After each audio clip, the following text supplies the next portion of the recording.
Tingnan nyo, bigyan daw ng benefit of the doubt. Pakinggan ha, pakinggan. Kaya nga sabi ko sa inyo per se hindi. Kasi syempre you always give the people benefit of the doubt because maybe they are in the performance of a social, moral, or legal duty. Kaya bibigyan mo ng benefit of the doubt. Paano bibigyan ng benefit of the doubt? May kasama matanda sa minor papasok sa motel. Ay, hindi ko muna sisitahin. Hindi ko muna sisitahin kasi bibigyan ko ng benefit of the doubt. Ganun ba libayan? Ganyan ka ba katanga? Halimbawa, nakita ko yung anak mo. Halimbawa lang, sinabi na gawin ko na example. Di subukan natin. Nakita ko yung anak mo, kasama ni Akla, papasok sa Sogo. Bibigyan ko ng benefit of the doubt. Hindi, vlogger naman ni Libayan to eh. Vloggerist ito ni Libayan. Kahit na bakla si Akla, yung vlogger mo bakla, kasama yung anak mo, bibigyan ko ng benefit of the doubt. Kasi baka i-blow lang ni Akla yung candle, baka birthday. Ganun ba, Libayan? Yung ba yung benefit of the doubt na sinasabi mo? Ganyan ka talaga katanga. O tuloy. Ilan nagiging hindi na in the performance of a social, moral, or legal duty kapag nagkaroon na ng krimen. Pag na-rape na pala. Kung kailan daw magiging hindi na performance ng moral or legal duty yan, kung nangyari na yung krimen. So antayin natin ma-rape. Antayin natin mapatay. Dinala sa motel, ni-rape, pinatay. Tsaka dun mo lang sasabihin, nakita ko yung kanina eh. Hindi ko alam, akala ko kasi gagawin niya lang yung moral duty niya eh.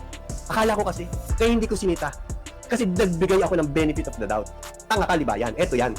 Kapag nakita mo, kaduda-duda na, basahin ko na nga. Ito. Basahin ko ha, tignan nyo ha. Kung nagsoswak ito sa sinasabi ni Libayan, na kailangan mangyari muna yung krimen bago mo sabihin na mali pala. Hindi pala niya ginaganap yung moral duty niya. Pakinggan natin ha. Babasahin natin to.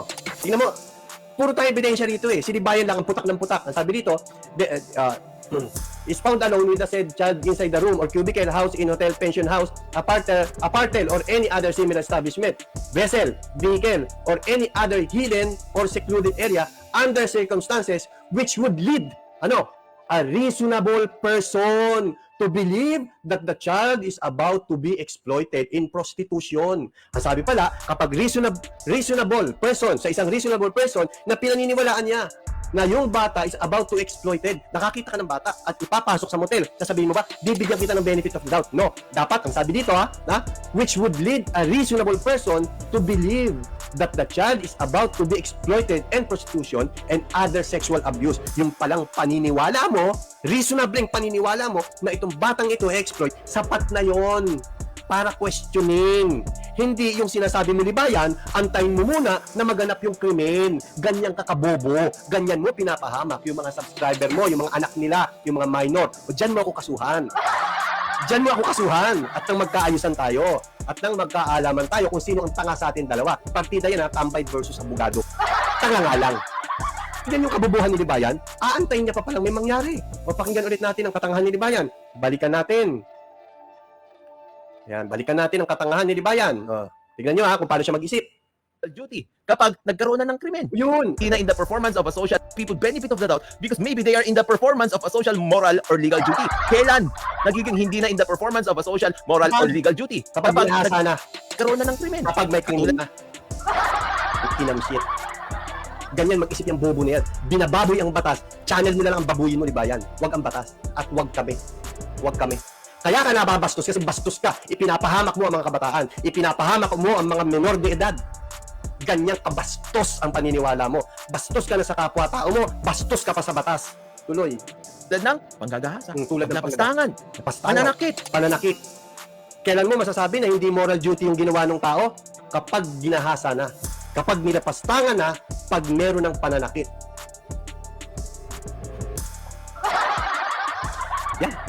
Yan ang pinagmamalaki niyong bobogado.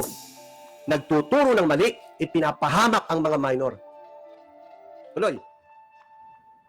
Kung tinutulungan mo yung bata, Paano ko malalaman? wala ka namang ginagawang masama sa bata. Paano ko malalaman? Hindi ba social, moral, or legal duty yun? Paano ko malalaman?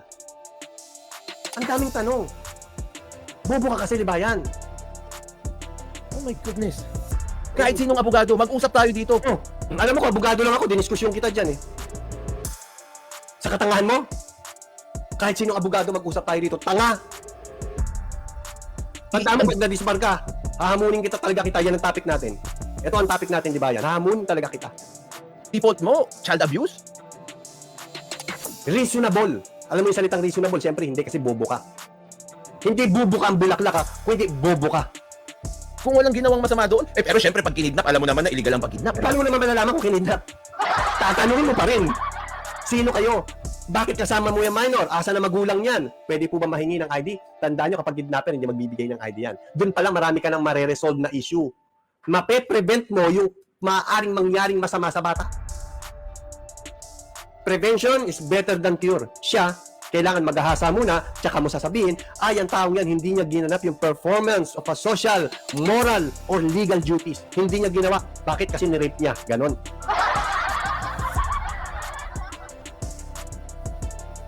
You cannot justify, nasasabihin mo na, hindi, kinidnap. Mali pa lang yung... Anyway guys, isa't kalahating oras na tayo. Siguro, gusto niyo ba ng part 2 to? Tapusin natin.